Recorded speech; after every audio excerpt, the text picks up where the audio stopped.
Hello guys everyone, कैसे हैं आप लोग। आप देख रहे हैं my YouTube channel the Mughals Heaven. Mughal Heaven में आप लोगों का स्वागत है। तो साथियों, कल हमने अपने अडेनियम में एक फर्टिलाइज़र दिया था 05234। तो उस वीडियो पर काफ़ी कमेंट्स आए हैं कि हमने फरवरी में प्रूनिंग करी थी, लेकिन अभी तक हमारे अडेनियम के अंदर फुटाव नहीं लिया है। तो हम कौन सा फर्टिलाइज़र दें जिससे हमारे अडेनियम में फुटाव शुरू हो जाए। तो साथियों, उनके लिए आज हम कुछ फर्टिलाइज़र बताएंगे कि आप अगर अपने अडेनियम में वो फर्टिलाइज़र देंगे तो आपके अडेनियम में फुटाव जल्द से जल्द शुरू हो जाएगा। फरवरी की प्रूनिंग में यही प्रॉब्लम है कि वो फुटाव बहुत देर से लेता है। जब तक टेम्परेचर उसके मतलब का नहीं होता है तब तक अडेनियम फुटाव नहीं लेता है। वैसे अब तो कुछ थोड़ा सा टेम्परेचर आज बढ़ा है, आज 27 डिग्री हो गया है और कल का 28 दिखा रहे हैं। और इसी तरीके से एक दो दिन में 30 से ऊपर निकल जाएगा टेम्परेचर, तो अच्छी तरीके से अडेनियम के अंदर फुटाव भी शुरू होगा और लीव्स वगैरह आने लगेंगे। तो हमारे अडेनियम में तो लीव्स निकलने लगे हैं, फुटाव ले लिया है। इस वजह से मैंने 05234 इसमें फर्टिलाइज़र दिया है।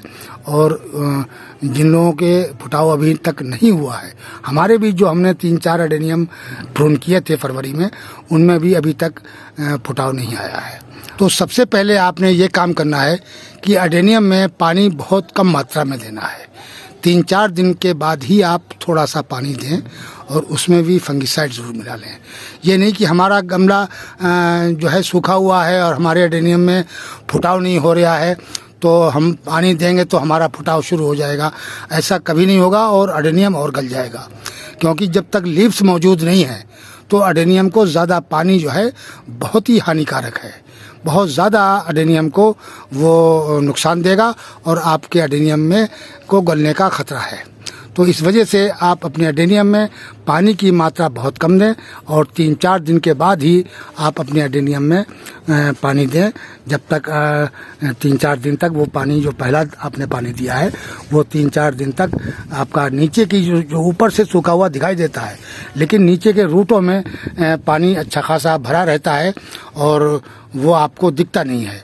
लेकिन अडेनियम को पानी चाहिए नहीं है क्योंकि उसमें लीव्स नहीं है।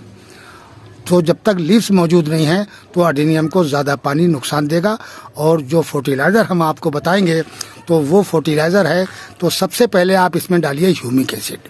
ह्यूमिक एसिड फी प्लांट आधा चम्मच ह्यूमिक एसिड डालकर, अगर लिक्विड में है तो पानी में घोल के दे दिए। अच्छा, और अगर ग्रेन्यूल्स में है तो आप पोट के अंदर डाल के उसकी गुड़ाई कर दें और उसमें पानी दे दें। तो इस तरीके से ह्यूमिक एसिड जो है वो डाल सकते हैं। और दूसरी खाद है डीएपी।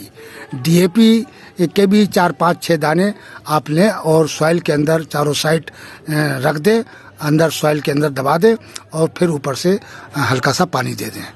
और तीसरी खाद है NPK 19-19-19। तो ये 3 खादें आप दे सकते हैं कि जो पौधे की ग्रोथ को तेज़ी से बढ़ा सकती हैं। और जो ह्यूमिक एसिड है वो इसमें ज़्यादा फ़ायदा करेगी। और ह्यूमिक एसिड का काम होता है कि रूट को बहुत जल्दी डेवलप करना और ब्रांचों को ज़्यादा से ज़्यादा निकालना। यानी ब्रांचों में फुटाव इतना ज़्यादा होता है कि वो पूरा पेड़ कलिया जाता है, एकदम से भर भर के कल्ले। एक ब्रांच से कई फुटाव लेंगे और वो सब ब्रांचों में तब्दील हो जाएगा। तो ह्यूमिक एसिड सबसे ज़्यादा फ़ायदेमंद है और उसके बाद में आती है डीएपी या फिर NPK। तो इन खादों का आप डालकर देखेंगे और उसके बाद में अगर फुटाव आ जाता है तो आप जो है उसके अंदर पानी देना शुरू कर देंगे, क्योंकि जब तक लीव्स मौजूद नहीं हैं तब तक आप इसके अंदर पानी उतनी मात्रा में नहीं देंगे जितना अडेनियम को चाहिए होता है, क्योंकि लीव्स के बगैर अडेनियम पानी नहीं लेता है। पानी जो है अडेनियम का वो लीव्स पीते हैं अपने अंदर, और बगैर लीव्स का अडेनियम जो है वो पानी नहीं लेता है। वो कोडेस के अंदर अच्छा खासा पानी होता है, तो फुटाव वगैरह कोडेस के जो अंदर जो पानी होता है उसी से हो जाता है। तो इसलिए आप ये नहीं कि आपका प्लांट में फुटाव नहीं हुआ है, आप उसके अंदर पानी डालते रहेंगे तो 100% वो अडेनियम का इस टाइम पे गलने का ख़तरा बन जाएगा। और जिन लोगों के पास ये खादें नहीं हैं उनके लिए आज हम एक तरीका बताएंगे कि वो ऐसा अगर कर लेते हैं तो फिर वो अपने एडेनियम में देंगे तो वो सारी खादों का जो है वो ऑर्गेनिक के हिसाब से तोड़ निकाल देगा। आपका ऑर्गेनिक के हिसाब से भी आपके एडेनियम में वही खादें मिल जाएंगी। और लेकिन वो असर ऑर्गेनिक जो है वो थोड़ी देर से करती है, लेकिन देर तक करती है। ऑर्गेनिक खाद का यह है कि एडेनियम में असर देर से करती है, लेकिन देर तक करती रहती है, यानी पूरी साल तक वो अपना असर दिखाती रहेगी। तो ऑर्गेनिक फर्टिलाइज़र जो है वो एडेनियम के लिए बहुत ही ज़्यादा लाभदायक है। और अगर खाली ऑर्गेनिक पे भी आप एडेनियम को चलाएंगे तब भी बहुत अच्छा ग्रो करता है और बहुत ही अच्छी फ्लावरिंग वगैरह भी होती है। उससे प्लांट के कोडेज वगैरह भी मोटे होते हैं और ग्रोथ भी बहुत अच्छी होती है। तो क्या करना है आपने ऑर्गेनिक फर्टिलाइज़र बनाने के लिए, ये थोड़े से किचन वेस्ट से जो आपके घर में आलू के छिलके निकलते हैं इनको ले लीजिए। इनके अंदर भी काफ़ी माइक्रो न्यूट्रिएंट्स होते हैं और आलूओं के छिलके के अंदर करीब करीब 17 किस्म के न्यूट्रिएंट्स इसके अंदर होते हैं, आलू के छिलके में हर किस्म का। और पोटासियम के लिए ज़्यादातर इस्तेमाल किया जाता है और पोटासियम भी इसमें बहुत मात्रा में ज़्यादा होती है। और उसी तरीके से केले के छिलके में के अंदर भी पोटास की मात्रा बहुत अधिक होती है। तो केले के छिलके आप 4-5 ले लें और आलू के जो छिलके हैं ये ज़्यादा से ज़्यादा इकट्ठा कर लें।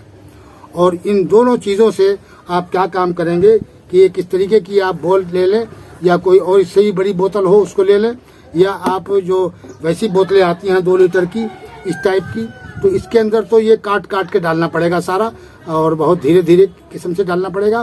तो मुझे इस वजह से ये मैंने गोल बॉल मिल गई है और इसका जो ऊपर से ढक्कन भी है इसको बंद करने के लिए, तो ये इसके अंदर बहुत ही अच्छा बनेगा।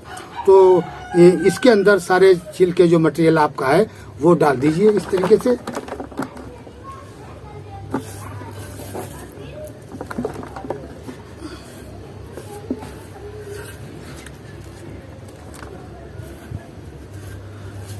आप इसको बारीक बारीक काट के भी डाल सकते हैं, लेकिन ये सब क्योंकि 3 महीने के लिए ये रखा जाएगा और 3 महीने के बाद ये तैयार होगी खाद डालने के मतलब की। ये इंजाइम बन रहा है और ये इंजाइम भी बहुत ही ज़बरदस्त काम करेगा पोटासियम का एडेनियम के लिए। और जब ये बिल्कुल शीशे के माफिक चमकने लगे, यानी सिरका टाइप का जब ये उठता है बन जाता है तो शीशे के माफिक चमकने लगता है, तो उसका आप ज़्यादा नहीं, एक प्लांट के अंदर आप 4 चम्मच इसका डाल लीजिए और 1 लीटर पानी के अंदर मिला के आप एडेनियम के अंदर 2 एडेनियम में पड़ जाए 3 में पड़ जाए, वो 1 लीटर पानी में 4 चम्मच मिलाना है और इसको इस तरीके से डाल के बना के और इसमें के अंदर पानी भर दीजिए आप।